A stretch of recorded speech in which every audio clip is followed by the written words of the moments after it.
Imagine you are at a dinner banquet, maybe at a fine dining establishment, at a Korean barbecue restaurant, or at your local RSL, enjoying some good food and drink. Then, all of a sudden, someone pulls out a gun and tries to kill you. I'm not sure how I would react, whether I'd be more angry at that person for trying to kill me, or more angry for trying to kill me whilst I'm enjoying my meal.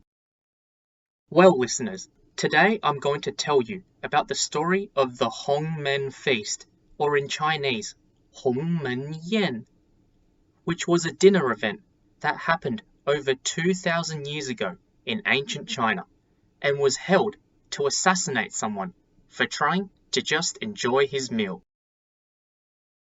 G'day everyone, and welcome to another episode of the Bamboo History Podcast. I'm your host Stephen, and yeah, let's get straight into it. Today, I'm going to talk to you about the story of the Hongmen Feast.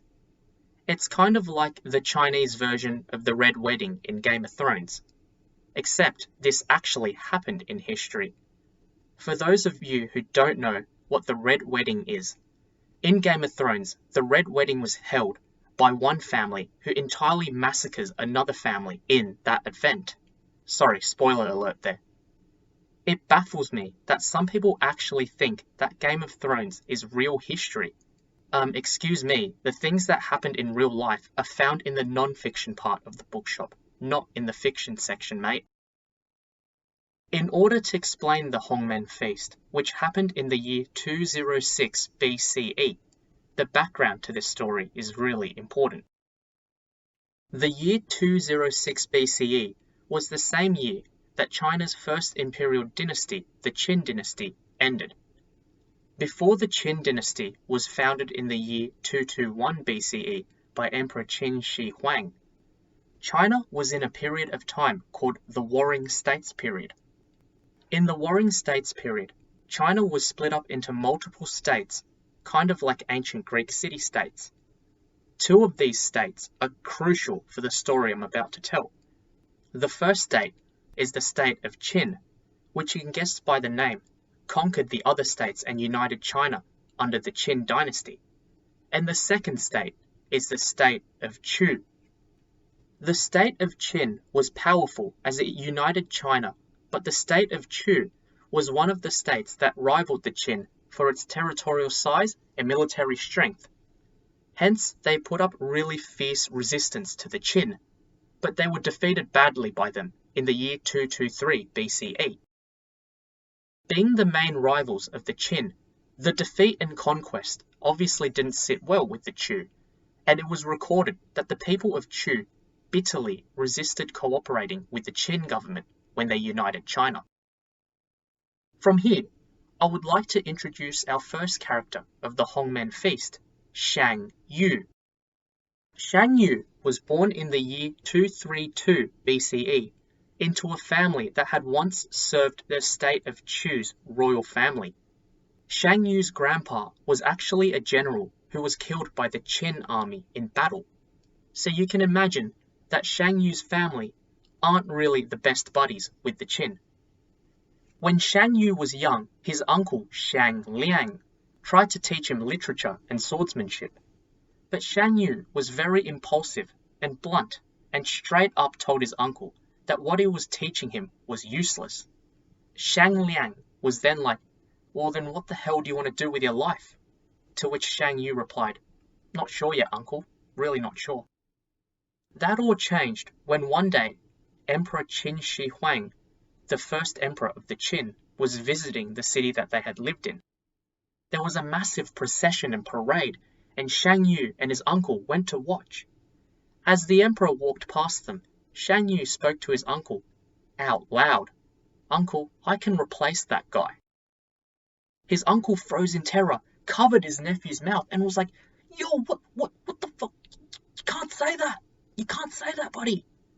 Because if he was caught saying that, and the emperor or one of the emperor's people heard what he was saying, then both of them would definitely be executed. It definitely showed, however, that Shangyu was ambitious and wanted to achieve big things. but at the same time revealed how temperamental his personality was. I mean, he literally said out loud to his uncle that he was going to replace the emperor, right when the emperor was there. Thank goodness the emperor, or any of his people, didn't hear what he had said. And Shangyu's impulsiveness to just open his mouth would work against him later on. Okay, now, let's fast forward around 20 years. Emperor Qin Shi Huang has died now, apparently from mercury poisoning, because he thought it was the elixir of eternal life. Yeah, mate, more like the elixir of eternal afterlife. His son is now on the throne, and he's called Qin Shi, which means the second Qin emperor. His dad called himself the first Qin emperor, and now he calls himself the second? Very creative names going on here. Anyway, I digress. Qin Emperor number 2 turns out to also be number 2 to his dad in terms of ruling the country, because he absolutely sucks. And the reason for that is because he's been manipulated by a powerful eunuch. But that's a story for another time. So, remember those other states that I had mentioned earlier? The ones that existed during the Warring States period? Well, some of them now sense an opportunity to rebel, given that the second emperor is a lot weaker than the first. And a lot of these people from these former states rise up and rebel against the Qin. Most of these rebellions are defeated by the Qin, but one rebel group stands out and is a huge threat. Guess which state these people come from? Yep, that's right, from the state that was Qin's main rival, the state of Chu. These rebels are led by Shang Liang, and if his name sounds familiar, it's because I talked about him literally a few minutes ago, and he is Shangyu's uncle. Shangyu, his nephew, is also by his side, and is a general in his uncle's army. Shang Liang's rebel army grows larger and larger, and starts taking over most of the Qin territory. Along the way, other rebel groups decide that instead of fighting the Qin themselves, they think it's a good idea to tag along with Shang Liang because he has a larger army. One of these groups is led by a man called Liu Bang. He is the second character of the Hongmen Feast. So now we have two characters, Shangyu and Liu Bang. Liu Bang was born in the year 256 BCE, and he's a lot older than Shangyu, almost 24 years older in fact. He's also only a few years younger than Qin Shi Huang, the first emperor of the Qin. So by the time of the rebellions, Liu Bang is in his middle age and has gone through a bit more in life than Shangyu, who's still a hot-headed lad in his 20s. To be fair though, he was around the same age as I am now, and he commands an army, while I can't even command the birds outside my house. Anyway, Liu Bang and his crew join Shang Liang and they edge closer to the Qin's heartland, which consists of the capital Shenyang, which is near present-day Xi'an in China, and the rich, fertile lands that are around the capital. These lands, together with the capital Shenyang, are called the Guanzhong area. In order to gain legitimacy, Shang Liang decides to appoint a person from the royal family of the state of Chu as a puppet king, and he's called King Huai II. Obviously, when Shang Liang proclaimed him as a king, he obviously said he was the legitimate king, but I'll just call it out and say he was a puppet because he really was. You just don't get to be the king for free. So now Shang Liang is fighting in the name of the former king and kingdom of Chu, and gains more support from the people as a result. But in the year 208 BCE, something tragic happens. Shang Liang, the leader of the massive rebel force, dies in battle. Oops. So who's going to be the leader now? Obviously, we can say Shangyu, right? Because he has a huge army and he's the nephew of Shang Liang. But you still have to earn the right to rule in some way.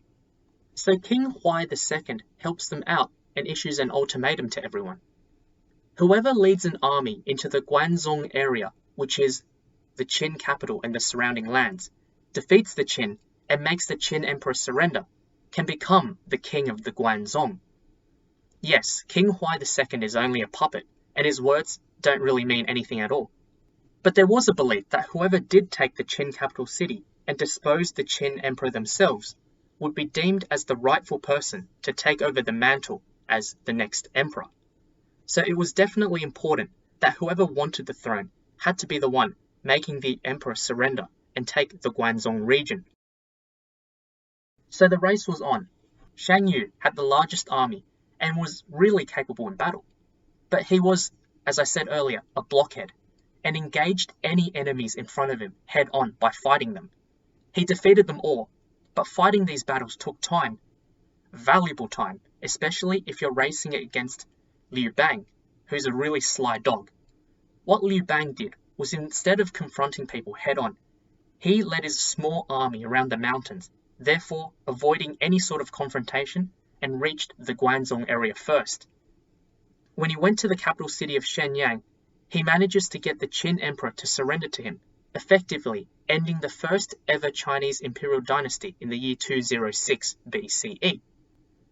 Before I go any further, I have to remind you that at this stage, Liu Bang is basically still tagging along to the larger force of Shangyu, because his army is really small, and technically he's still a nobody.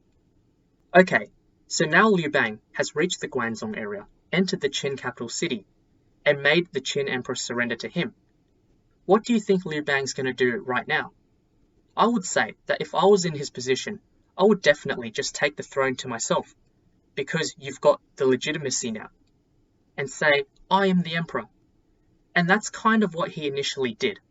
The thing was though, when Shangyu heard of the news that Liu Bang had made the Qin emperor surrender, he was excited and bloody rapt. But at the time, in Shangyu's mind, Liu Bang was his loyal subordinate who had taken the throne for him. So Shangyu was over the moon. He took his much larger army and finally reached the Hangu Pass, which was a vital road that led into the Guangdong area and the Qin's capital city and its surrounding regions. When he saw Liu Bang's army, he was excited, and he went up to them and he said, "Oh my goodness, I'm so happy you guys did it. You guys took the Qin capital and disposed the emperor. Now me and the rest of my army will come and meet your leader, Liu Bang." But then something happened. Liu Bang's soldiers said no and blocked Shangyu from passing. Shangyu was immediately confused. He was like, what the, hold on, what's going on here? Why is Liu Bang's soldiers not letting me in? Shangyu is really confused right now, but he's still not yet suspicious of what Liu Bang is thinking of doing. This is when the actual Hongmen Feast is going to happen. I know you've all been hungrily waiting for the feast to happen. Get it? So Shangyu really has nothing else he can do, so he sets up camp with the soldiers in a place called Hongmen. Nowadays, this location is around 40 kilometers east of the city of Xi'an in China. Shangyu has 400,000 men with him. Liu Bang is only 10 kilometers away from him at this stage and has 100,000 men. So effectively, Shangyu outnumbers Liu Bang 4-1. We all know by now what Liu Bang wants. He wants to take the throne now because he's made the Qin emperor surrender to him, and he wants to be crowned the king of Guangdong. But he knows that he's still technically a subordinate to Shangyu, and that regardless of what the puppet king has said, Shangyu would still think that the crown is his to take. As I said earlier, no one cares what a puppet king bloody says. What Liu Bang has though is control of the Qin capital, including its emperor, the Qin government ministers, its wealth and operations. Controlling this was basically giving you the power and right to rule all of China. But obviously, he was still scared that if Shangyu knew what he was going to do, he could just get his massively larger army and wipe him out. Well, things didn't really turn out well for Liu Bang either, because one of Liu Bang's advisors, a man named Cao Wushang, also knows what Liu Bang is thinking as well, and he secretly informs Shangyu about this, saying that Liu wants to take the crown for himself. Shangyu obviously becomes suspicious and a little pissed off that his trusted lackey, Liu Bang, wants to betray him. Shang's advisor, Fanzing, who is another character of the Hongmen Feast, tells Shangyu, "Boss, we gotta kill this guy right now." But Shangyu is still unsure if Liu really wants to betray him at this stage, and is kind of on the fence. But he does agree that it's worth testing out Liu Bang's loyalties out. Liu Bang is currently outnumbered 4-1, and is in a really bad position here. Thank goodness though, one of Shangyu's uncles, Shangbo, comes and tells him about the plan that Shangyu and Fanzing have in store for him. Now listeners, you might all be thinking, why would Shangyu's own uncle do this?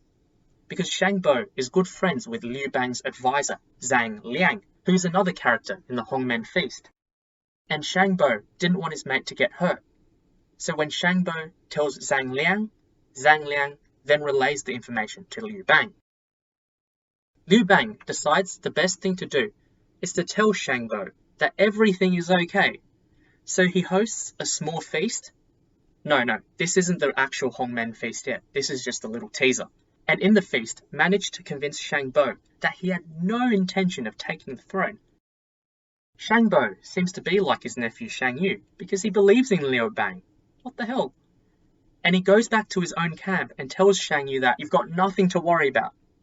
Shangyu calms down a little bit, but Shangyu is still a bit suspicious and still wants to test out Liu Bang. So he and Fanzing send Liu Bang an invite to his camp at Hongmen for some food and drink. This time, this is what you've all been waiting for. This is the real Hongmen Feast we're going to talk about. Shangyu plans that at the feast, he can see for himself what Liu Bang actually intends to do. If he thinks Liu Bang wants to take the throne, then he's going to kill him there and then. Liu Bang knows he obviously has to go to the feast as well, even though he's nervous and knows that he's probably walking into a trap. Because if he doesn't go, then it's going to be real sus that he's up to no good, and Shangyu would just easily overpower him with his larger army. So Liu Bang takes Zhang Liang, a few of his generals, and around 100 people to Shangyu's camp at Hongmen. And when he sees Shangyu in person, the first thing he says is this, and this is very important what he says. So I'm going to say it in Chinese first, and then translate it for you.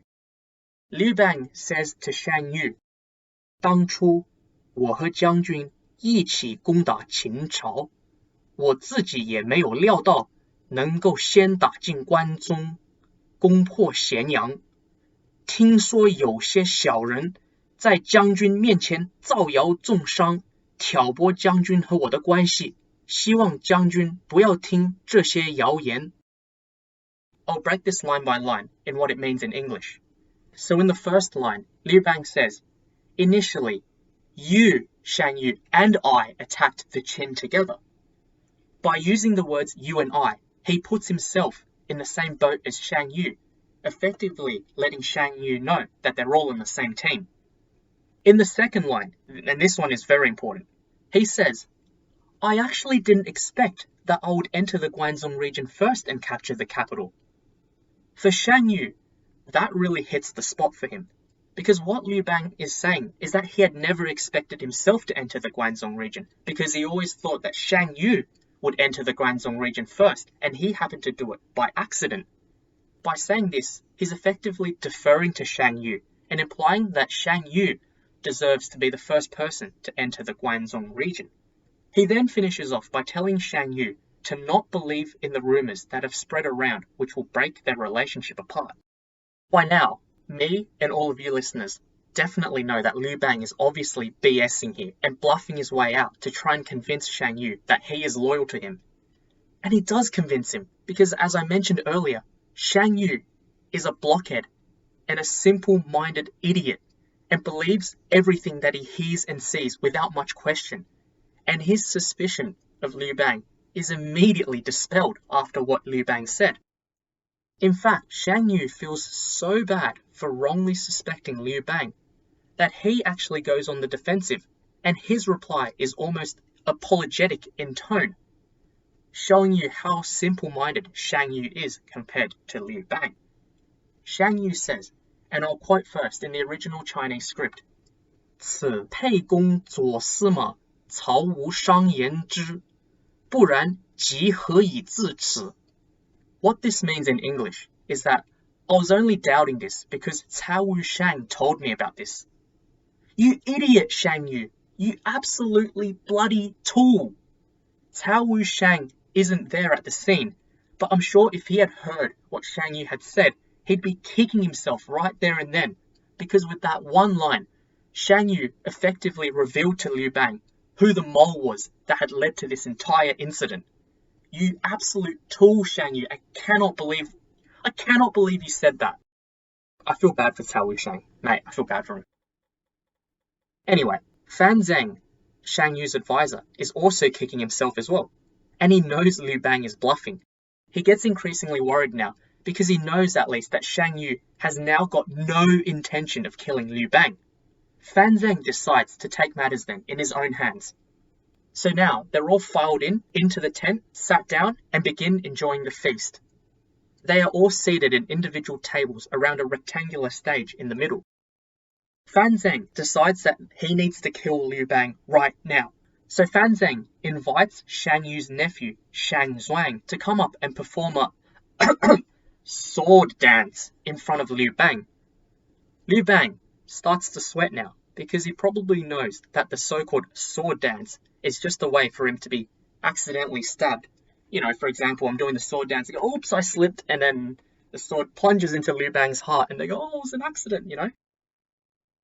As Shang Zhuang gets on the stage, Shang Bo is smart enough to figure out that something isn't right as well, and he fears for Liu Bang and his friend Zhang Liang's life. So he gets up and says to his nephew, I think one person performing this sword dance won't be as fun to watch. I think two people doing it, however, would be awesome. So Shang Bo draws out his own sword as well, and joins Shang Zhuang in the sword dance.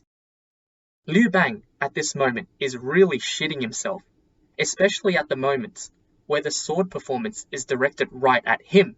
Luckily, every time Shang Zhuang performs in front of him and looks to, accidentally thrust his sword at Liu Bang, part of the show, obviously, Shang Bo uses his sword to parry Shang Zhuang's sword like a dance. Again, part of the performance. Nothing dodgy whatsoever. And these sword parries by Shang Bo save Liu Bang from being stabbed. After a while, it is clear the sword dance clearly won't work, and Fanzeng is growing really worried and frustrated. Shangyu at this point is just enjoying the feast and the food. He's literally the only person seated there that knows that has no clue what's happening. Ironically though, there's nothing recorded in history that actually describes the actual food or drink, which is a shame. Must have been good. Anyway, while Fanzeng is still pondering his next method to kill Liu Bang knows he has to make a run for it right now. What if in a few minutes Fanzeng goes, hey Liu Bang, here's a new exotic drink I'd like for you to try, straight from the mountains, and he'll have to drink it and goodness knows what will happen.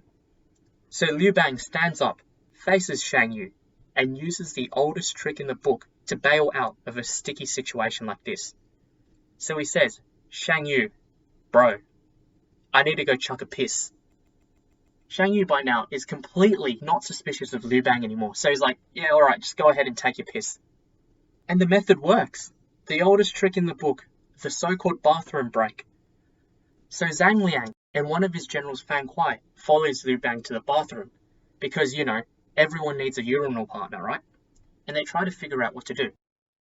They all know that they're still in danger, and Liu Bang decides to make a run for himself, leaving Zhang Liang and Fan Kuai to stay behind to explain Liu Bang's absence. His 100 or so men that also came with him also stay behind. That's some hard loyalty right there. Whilst Liu Bang rides away back to his camp, Zhang Liang decides to wait a while before returning back to the feast, so that Liu Bang has time to make it back to his camp. Remember, it's only 10 kilometers away, before Fanzeng can send people after him.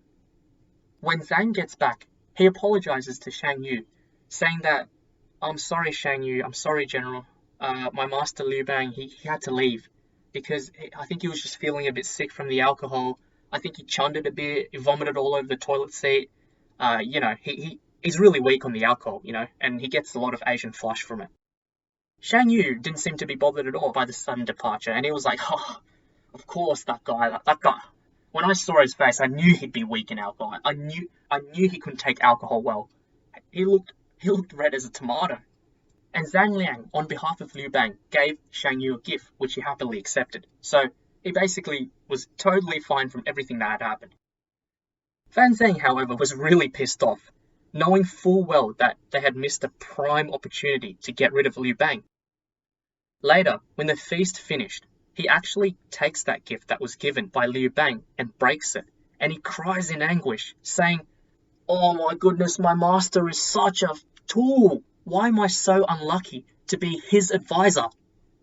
He then went on to make a prediction, saying, I bet you Liu Bang will go back to his camp, build his army up, defeat Shangyu, and we will all become his prisoners." I'll mention here, Fanzing, you're also a bit dumb too, mate, for picking someone like Shangyu as your master. Just saying. I'm sorry, listeners, I know this is anticlimactic, but that was actually the story of the Hongmen Feast. For those sickos who wanted to see everyone dead on the table, but sorry, this time no blood was shed. Well, kind of. Remember Cao Wushang, that mole in Liu Bang's camp who started all of this by telling Shangyu what Liu Bang wanted to do? Well, thanks to his boss for giving him away like that, the first thing Liu Bang did after returning back to his camp was to execute this guy. Ironically, I would like to say, Cao Wushang's name actually means no injury. So, Fanzeng's prediction was right. Liu Bang eventually rose up, got stronger, and challenged Shangyu, beginning a 4-year war, resulted in the death of Shangyu, and Liu Bang establishing himself as the first emperor of the new and mighty Han Dynasty, and he himself became known as Emperor Gaozu of Han. So that, folks, is the story of the Hongmen Feast, and the phrase, the Hongmen Feast, is a common phrase used now in modern Chinese to explain things which don't look as they seem, similar to the Trojan horse idiom. So now a quick recap. The Hongmen Feast event takes place in the year 206 BCE, at the end of the Qin Dynasty. The two main characters are Shangyu, who is a leader of a large rebel force, and Liu Bang, who is a rebel leader working under Shangyu. Liu Bang's army goes ahead of Shangyu and captures the Qin Dynasty capital and makes the Qin emperor surrender to him instead of Shangyu, which makes Shangyu really mad. Shangyu becomes suspicious that Liu Bang is planning on challenging him as the successor of the Qin emperor by taking the crown himself, so Shangyu plans a plot to assassinate Liu Bang by hosting a feast at his camp at Hongmen. Liu Bang manages to convince Shangyu that he is still on his side, but Shangyu's advisor, Fanzing, isn't convinced and tries to unsuccessfully kill Liu Bang at dinner. Remember, the sword dance. Liu Bang manages to escape by pretending to go for a bathroom break. Liu Bang survives, challenges Shangyu, eventually beats him, and becomes the first emperor of the Han Dynasty. I think a good takeaway from this event is how important it is to read a situation and to act accordingly. Liu Bang's shrewd and cunning enabled Shangyu to lower his guard down and give him a chance to escape death, whereas Shangyu's foolishness cost him a chance to kill his main rival. So that, folks, is the end of my story. I hope all of you enjoyed my content. As always, please subscribe to my podcast to tune into more of this exciting content. And feel free to submit any feedback and comments about my show. My email is in the description box below. In addition, I've also got an Instagram account now. If you go onto my Instagram at Bamboo History Podcast, you will not only get teasers and clues to my next episodes, but also bite-sized history that can't be fit into one podcast. Therefore, if you go onto my Instagram account, you can get additional exciting content about Chinese history. My Instagram account details are also in the description box below. Alright, thanks everyone for listening. If any of you are going for dinner or having a feast later on today or tonight, just remember, if there are any sword dance performances in the agenda, just stay away from the sword and maybe wear some padding underneath your shirt. So now comes to an end to another episode of the Bamboo History Podcast. Thanks everyone, and I hope to see you all in our next episode. Bye for now.